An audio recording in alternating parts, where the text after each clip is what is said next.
இது என்ன மொச்சக்கட்டையாட்டு இருக்கு? இது குழம்புல போடுற மொச்சக்கட்டையில ப்ரோ 10,000 வயகராக்கு சமமான ஒரு பூனைக்காளி விதைன்னு சொல்லுவாங்க, வெல்வெட் பீன் சொல்லுவாங்க. இது வேற லெவல்ல வேலை செய்யும். ஆனா சிப்ஸ் மாதிரி இருக்கு, இது என்னதுங்கண்ணா? அது என்ன அப்படி கேட்டீங்க? இதான இன்டர்நேஷனல் நேச்சுரல் வயகரா, வந்து சஃபேத் முஸ்லிம் பேரு. இது வந்து விவசாயமே பண்ண முடியாது, அதுவாக தான் விளையும். இந்தியாவிலேயும் ஆப்பிரிக்காவில் மட்டும் தான் கிடைக்கும், அங்கேருந்து இம்போர்ட் பண்றது. இது என்னதுங்கண்ணா புதுசா இருக்கு? இதுதானே நம்ம இந்தியாவுடைய மிகப்பெரிய அற்புதம் அஸ்வகந்தா. உலகம் ஃபுல்லா வந்து பல பேரோட சந்தோஷத்துக்கு முக்கியமான காரணமே இந்த அஸ்வகந்தா தான். இது எதுக்கு நெருஞ்சி முள் அள்ளி வச்சிருக்கீங்க? நெருஞ்சி முள் வந்து முக்கியமான ஒரு வயகரா சம்பந்தப்பட்ட ஒரு ப்ராடக்ட் ஜி.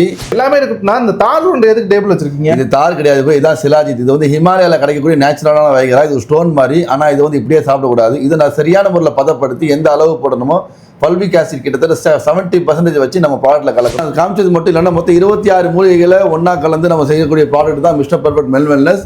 திருமணமான ஆண்களாக இருக்கட்டும் பெண்களாக இருக்கட்டும், அவங்களோட அனைத்து விதமான தாம்பத்திய பிரச்சனையும் சரி, அதே போல் குழந்தையின்மை பிரச்சனையும் சரி, நேச்சுரலாகவே இந்த ப்ராடக்ட் ஒரு 3 மண்டலம் மட்டும் எடுத்தாலே போதும், அவங்க சந்தோஷமான தாம்பத்தியமும் உங்களுக்கு கிடைக்கும். அதே போல் குழந்தையின்மை பிரச்சனை நல்லாவே சரியாகும். ஆனால் 3 மண்டலம்னா எத்தனை நாளைக்கு நான் சாப்பிடணும்? ஒரு மண்டலங்கிறது 48 நாள் ப்ரோ. 48 நாள்னா நம்ம ப்ராடக்ட்டை 4 டப்பா எடுக்க வேண்டியது இருக்கும் ஒரு மண்டலத்துக்கு. அந்த மாதிரி 3 மண்டலங்கிறது தோராயமாக ஒரு 5 மாதம். மொத்த கோர்ஸே அதுதான். அந்த கோர்ஸ் எடுத்தாலே போதும், அவங்க வேற லெவலில் ஒரு 300 வருஷத்துக்கு உள்ள அந்த தாம்பத்தியத்தில் வாழ்க்கையை பார்ப்பாங்க. ஆனால் இப்போ நேரில் வரணும்னா எங்கே வரணும் வரணும்? தாராளமாக வரலாம். குடும்பத்தோடு நிறைய பேர் வராங்க நம்ம ஆஃபீஸ்க்கு.